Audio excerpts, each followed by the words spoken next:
வணக்கம் நண்பர்களே, இன்னைக்கு நம்ம ராம் சரண் அவர்களுடைய நடிப்பில் வெளிவர உள்ள கேம் சேஞ்சர் திரைப்படத்தினுடைய டீசரை தான் பிரேக் டவுன் பண்ண போகிறோம். இந்த ஒரு டீசரை பார்க்கும்போதே பக்காவாக தெரிஞ்சு போச்சு ஸ்டோரி என்ன அப்படின்னு சொல்லிட்டு. ஸோ ஃபஸ்ட்டு இவர் ஒரு ஸ்டூடெண்ட்டாக இருக்காரு. ஸ்டூடெண்ட்டாக இருக்கும்போது அவரை சுற்றி நிறைய அநியாயங்கள் நடக்குது. அதை தட்டி கேட்கறதுக்காக அதுக்கப்புறம் ஐஏஎஸ் ஆகிறாரு, அதாவது கலெக்டர் ஆகிறாரு. அந்த கலெக்டர் போஸ்டிங்கில் இருக்கும்போதுமே அவருக்கு நிறைய குடைச்சல் கொடுக்குறாங்க. எதுவுமே அவரால் பண்ண முடியல. அப்படிங்கிற பட்சத்தில் கடைசியில் வந்து ஒரு சிஎம் ஆகிடலாம் அப்படிங்கிற பண்ணிடலாம். நான் தான் உங்கள் Murugan. Thank you, Your Honor. Thank you.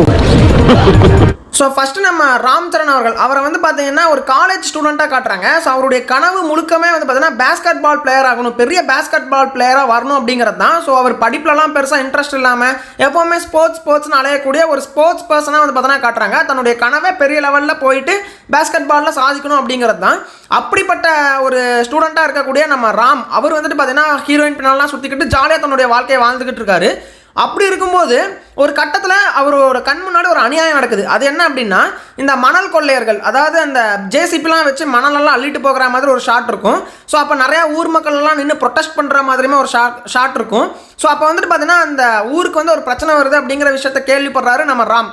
So இது வந்து பார்த்தீங்கன்னா ஒரு ஸ்டூடெண்ட்டாக இருந்தால் நம்மளால் இது பண்ண முடியாது, இந்த பிரச்சனையை சால்வ் பண்ண முடியாது, கண்டிப்பாக நான் ஒரு பதவியில் இருந்தால் தான் இதை சால்வ் பண்ண முடியும்னு சொல்லிட்டு தன்னுடைய பேஸ்கெட் பால் கனவை தூக்கி வீசிட்டு ஸோ ஒரு கலெக்டர் ஆயிடலாம், கலெக்டர் ஆனால் வந்து பார்த்தீங்கன்னா இந்த பிரச்சனையெல்லாம் சால்வ் பண்ணிடலாம்னு சொல்லிட்டு இவரே படித்து கலெக்டராகவும் செய்கிறாரு. அப்படி கலெக்டர் ஆனதுக்கப்புறமா தான் தெரிய வருது, இந்த ஊரில் மட்டும் இந்த மாதிரி பிரச்சனைகள் கிடையாது, ஏகப்பட்ட ஊரில் ஏகப்பட்ட பிரச்சனைகள் இருக்குது. எல்லாத்தையுமே வந்து பார்த்தீங்கன்னா சால்வ் பண்ணுறதுங்கிறது கஷ்டமான விஷயம். இந்த அரசியல்வாதிகள், அதாவது ஆளுங்கட்சியில் இருக்கக்கூடிய அரசியல்வாதிகளே அதுக்கு ஊழலுக்கு வந்து பார்த்தீங்கன்னா துணை போகிறாங்க. இந்த மாதிரி ஏகப்பட்ட விஷயங்கள் இந்த ஒரு தமிழ்நாட்டில் அது ஆந்திர பிரதேசமா, ஸோ அந்த ஒரு மாநிலத்தில் நடக்குது அப்படிங்கிற விஷயத்த தெரிஞ்சுக்கிட்ட நம்ம ராம் வந்து என்ன பண்ணுறாருன்னா, சரி ஓகே கலெக்டராக இருந்தால் மட்டும் வேலைக்கு ஆகாது, கலெக்டரையும் தாண்டி நமக்கு ஒரு பெரிய போஸ்டிங் வேணும்னு சொல்லிட்டு அரசியலில் குதிக்கிறாரு. அப்போவே வந்துட்டு பார்த்தீங்கன்னா அவருக்கு பயங்கரமான சப்போர்ட். ஸோ ஆல்ரெடி கலெக்டராக இருந்து நிறைய நல்லது பண்ணியிருக்காரு. அண்ட் ஆல்சோ இப்போ இவர் சிஎம் ஆனால் நல்லாயிருக்கும் அப்படிங்கிற ஒரு நோக்கத்தில் அந்த ஸ்டேட்டே வந்து பார்த்தீங்கன்னா அவருக்கு பின்னாடி நிற்குது. அண்ட் ஆல்சோ அவருடைய முதல் மாநாடுமே நடத்துகிறாரு. இந்த மாநாடை பார்த்தோன்னா எனக்கு டிவிகே மாநாடு தான் ஞாபகம் வந்துச்சு. அப்படி அவருடைய மாநாட்டில் வந்து பார்த்தீங்கன்னா பயங்கரமாக பேசி நம்ம மக்களுடைய சப்போர்ட்டை பெருக்கிக்கிட்டு ஃபைனலாக சிஎம்மே ஆயிடுறாரு. சிஎம் ஆனதுக்கப்புறமா அந்த ஸ்டேட்டில் இருக்கக்கூடிய எல்லா ப்ராப்ளமும் தீர்த்து வைக்கிறாரு அப்படிங்கிற ஒரு கான்செப்டாக இந்த திரைப்படம் இருக்கும் அப்படிங்கிறது என்னுடைய ஒரு இதாக இருக்குங்க. அதாவது அரசியல்வாதிகள் ஒரு கேம் விளையாடிட்டு இருந்தாங்க, அந்த கேமே சேஞ்ச் பண்ணி வைக்கக்கூடிய ஒரு நபராக நம்ம ராம் சரண் இருந்தார். அதனால தான் இந்த படத்தினுடைய பேரே கேம் சேஞ்சர்னு வச்சிருக்காங்க அப்படிங்கிற மாதிரியுமே ஃபீல் ஆகுது. ஸோ இந்த ஸ்டோரியை பேஸ் பண்ணி தான் இந்த படம் போகும் அப்படின்னு சொல்லிட்டு தெளிவாகவே தெரியுதுங்க. ஸோ இந்த ஒரு திரைப்படத்தினுடைய ஸ்க்ரீன் பிளே எப்படி இருக்குன்னு நான் இப்போயே சொல்லிட்டா, எப்படி அப்படின்னா நம்ம ஹீரோக்கு ஒரு இன்ட்ரோ, அவர் வந்துட்டு பார்த்தீங்கன்னா பேஸ்கெட் பால் பிளேயராக ஆகணும்னு சொல்லிட்டு ஆசைப்படுறாரு. அவருக்கு வந்து பார்த்தீங்கன்னா ஒரு சாங்கு ஹீரோயின் கூட, அப்புறம் அவருக்கு ஒரு ஃபைட்டு, அதுக்கப்புறமா தான் வந்து அந்த அநியாயத்தை பார்த்து ஐஏஎஸ் ஆகணும்னு நினைக்கக்கூடிய அந்த டேர்னிங் பாயிண்ட்டு. ஸோ இது வந்து ஸ்டூடெண்ட்டுடைய லைஃப் முடிஞ்சுது. அடுத்தது ஐஏஎஸ் ஆனதுக்கப்புறமா அவருக்கு வந்து பார்த்தீங்கன்னா ஏகப்பட்ட அரசியல்வாதிகள் குடைச்சல் கொடுக்குறாங்க. அவரால் வந்து பார்த்தீங்கன்னா எந்த ஒரு ப்ராப்ளமையும் கரெக்டாக ஃபேஸ் பண்ண முடியல, என்னதான் பவரில் இருந்தாலும் ஃபேஸ் பண்ண முடியல. அதுக்கப்புறமா அவருக்கு ஒரு சாங்கு அந்த ஐஏஎஸ்ஸாக இருக்கிறவருக்கு, அதுக்கப்புறம் அவருக்கு ஒரு ஃபைட்டு, அதுக்கப்புறம் நான் அரசியல்வாதியாக ஆகணுண்டான்னு சொல்லிட்டு டேர்னிங் பாயிண்ட்டில் அந்த ஒரு பீக் மொமெண்ட்டு.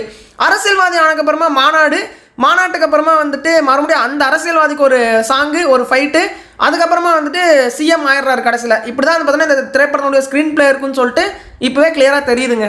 ஸோ இப்படிப்பட்ட ஒரு திரைப்படத்தில் இந்த லஞ்சம் தான் வில்லன், ஊழல் தான் வில்லன் அப்படிங்கிற மாதிரிலாம் வச்சுட்டு போனால் நல்லா இருக்காது. ஒரு ஸ்ட்ராங்கான அரசியல்வாதியாக வில்லனாக காட்டினா நல்லாயிருக்கும்.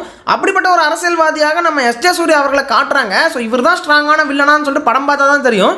ஆனால் நம்ம எஸ்ஜே சூர்யா அவர்களை இந்தியன் டூவில் எந்த அளவுக்கு மொக்க பண்ணி விட்டாங்கன்னு நமக்கு நல்லாவே தெரியும். அந்த மாதிரி பண்ணாமல் ஒரு ஸ்ட்ராங்கான வில்லனாக காட்டினாவே இந்த படம் பாஸ் ஆகிறதுக்கு நிறையா வாய்ப்புகள் இருக்குது அப்படின்னு தாங்க நான் சொல்லுவேன். அண்ட் ஆல்சோ இன்னொரு இன்ட்ரெஸ்டிங்கான விஷயம் என்னன்னா, நம்ம சங்கர் இயக்கத்தில் வெளிவந்த நண்பன் திரைப்படத்தில் நம்ம விஜய் அவர்கள் ஒரு ஸ்டூடெண்ட்டாக வந்திருப்பாரு. ஸோ அந்த கேரக்டரை அப்படியே நம்ம ராம் சரண் அவர்கள் இந்த திரைப்படத்தில் ஒரு ஸ்டூடெண்ட்டாக வர்ற அந்த கேரக்டரை வந்து பார்த்தீங்கன்னா காட்டுறதுக்கான வாய்ப்பு இருக்குது. அண்ட் ஆல்சோ அவர் ஐஏஎஸ்ஸாக வர்ற போர்ஷன்ஸை நம்ம சிவாஜி கேரக்டர் எப்படி டிசைன் பண்ணியிருந்தாரோ அதுக்கு ஈக்குவலான ஒரு கேரக்டராக டிசைன் பண்ணியிருப்பாருன்னு பார்த்தாவே தெரியுது. ஏன்னா அந்த ஹெலிகாப்டர்லேருந்து வர்ற ஷாட்டு இதெல்லாம் பார்க்குறப்ப சிவாஜி ரெஃபரன்ஸ் நிறையாவே இருந்துச்சு. அண்ட் ஃபைனலாக வந்துட்டு அவர் அரசியல்வாதியாகி சிஎம்மாக மாறுறாரு இல்லையா, அந்த போர்ஷன்ஸ் எல்லாம் முதல்வன் படத்தில் வர்ற நம்ம அர்ஜுன் அவர்களுடைய அந்த ஒரு போர்ஷன்ஸ்லாம் எப்படி இருக்கும் அந்த மாதிரியான ஒரு கேரக்டராக டிசைன் பண்ணிக்கிறதுக்கான வாய்ப்பு இருக்குது. இந்த நண்பன் ப்ளஸ் சிவாஜி ப்ளஸ் முதல்வன் இது மூணு சேர்ந்துச்சுனா தான் கேம் சேஞ்சராக வந்து பார்த்தீங்கன்னா இந்த ஒரு திரைப்படத்தை எடுத்திருக்காரு அப்படிங்கிற ஒரு சந்தேகமும் எனக்கு இருக்குது. இந்த 3 மாதிரி தான் இருக்குமோ, இந்த 3 கலப்படம் தான் கேம் சேஞ்சராக இருக்குமோங்கிற மாதிரி எனக்கு ஃபீல் ஆகிட்டே இருக்குங்க. அண்ட் ஆல்சோ அந்த டீசருடைய ஆரம்பத்தில் இந்த மணல் கொள்ளையெல்லாம் பண்ணுறாங்க அப்படிங்கிற மாதிரி நான் சொல்லியிருந்தேன். அந்த மணல் கொள்ளையை எதிர்த்து நிறைய பீப்புள் ப்ரொடெஸ்ட் பண்ணியுமே கடைசியில் நம்ம ராம் சரஞ்சா வந்து அதை தீர்த்து வைக்கிறாரு அப்படிங்கிற மாதிரியுமே சொல்லியிருந்தேன். அந்த மக்கள் தான் ராம் சரணை தூக்கி வச்சு கொண்டாடுறாங்க. ஸோ அந்த மணல் கொள்ளையை பண்ணுறது யாராக இருக்குன்னா கண்டிப்பாக நம்ம எஸ்ஜே சூர்யா அவர்களாக இருக்கிறதுக்கான வாய்ப்பு இருக்குது. ஸோ அதனால தான் ராம் சரணை எப்படியாவது தீர்த்து கட்டணுங்கிற ஒரு பிளானோட போலீஸில் அவர் அரெஸ்ட் ஆகி வரும்போது அங்கே ஒரு பாம்பு பிளாஸ்ட் நடக்கிற மாதிரி காட்டுவாங்க. இந்த இடத்துல வந்து பார்த்தீங்கன்னா அவரை தீர்த்து கட்டணும் அப்படிங்கிற பிளான் கூட அவர் போட்டிருக்கலாம். ஸோ இந்த மாதிரி இந்த படத்தை பொறுத்த வரைக்குமே 3 ரோலில் வராரு நம்ம ராம் சரண். அவரை போட்டு தள்ளணும்னு நினைக்கக்கூடிய வில்லனுங்க. ஸோ இதை சுற்றி தான் கதை இருக்க போகுதுன்னு தெரிஞ்சிருச்சுங்க. இந்த திரைப்படத்தில் கடைசியில் இவர் சிஎம் ஆகிறாரா இல்லையா அப்படிங்கிறது தெரியல. பட் இவர் எம்எல்ஏ ஆகிடுறாரு அப்படின்னு சொல்லிட்டு நான் கன்ஃபார்மே சொல்லுவேன். ஏன்னா இந்த படத்தில் ஒரு அனிமேஷன் ஒன்று காட்டியிருப்பாங்க இந்த ட்ரெய்லரில். அந்த அனிமேஷனை பார்த்தாவே கிளியராக தெரியும். என்ன அப்படின்னா ஒரு கிங்கு வந்து பார்த்தீங்கன்னா சட்டசபைக்குள்ளே வராரு. அப்படி வந்த உடனே அந்த சட்டசபையில் இருக்கக்கூடிய மற்ற கட்சியினருடைய அந்த டேபிளெல்லாம் அதிருது. அவருடைய அந்த பேப்பர்ஸ்லாம் பறக்கிற மாதிரி காட்டுவாங்க. ஸோ சட்டசபைக்குள்ளே போகணும்னா கண்டிப்பாக எம்எல்ஏவாக இருக்கணும். ஸோ அப்படி பார்க்கும்போது இவர் கண்டிப்பாக ஒரு எம்எல்ஏ ஆயிடுறாரு அப்படின்னு சொல்லிட்டு தெரியுது. ஸோ அந்த சட்டசபைக்குள்ளே போய் அந்த சட்டசபையில் நடக்கக்கூடிய அந்த கேமே சேஞ்ச் பண்ணக்கூடிய ஒரு நபராக மாறுறாருங்கிறது மட்டும் கிளியராக தெரியுதுங்க. ஸோ எப்படியோ ஒன்றுங்க, இந்தியன் 2 மாதிரி இல்லாமல் இருந்தால் சரி. ஓகே நண்பர்களே, யாரெல்லாம் இந்த கேம் சேஞ்சர் திரைப்படத்திற்கு ஈகராக வெயிட் பண்ணிருக்கீங்கன்னு சொல்லிட்டு மறக்காம கமெண்ட்டில் சொல்லுங்கள். உங்களை நான் அடுத்த வீடியோவில் சந்திக்கிறேன்.